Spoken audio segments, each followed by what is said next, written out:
சூரா எவ்வளவு எனர்ஜி கொடுக்கும் போது விட்டுற முடியுமா? லவ்யா அக்கா ஒரு தனி ஆடிக்கிட்டான் அது மாதிரி போறான் அப்படின்றான். என்ன மாதிரியாவா? சரி என்ன நல்லா பெருசா வந்தது நான் பெருசு இல்லை இருந்தாலும் கலைஞர் அவர்கள் வாழ்ந்துறேன்.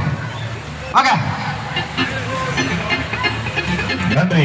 அதிரடியான பாடல் வரிசையில் எண்ணற்ற ரசிக நண்பர்கள் ஆவலை பூர்த்தி செய்ய மண்ணை விட்டு மறைந்தாலும் மக்கள் மனதில் நீக்கப்பட்ட முன்னாள் முதல்வர் மக்கள் திலகம் பொன்மலச்சிறுவன் புரட்சி தலைவர் ஒரு விருப்ப பாடல் இதோ மீண்டும் வேல்முருகன் அவரோடு இணைந்து இசை பாடல்கள்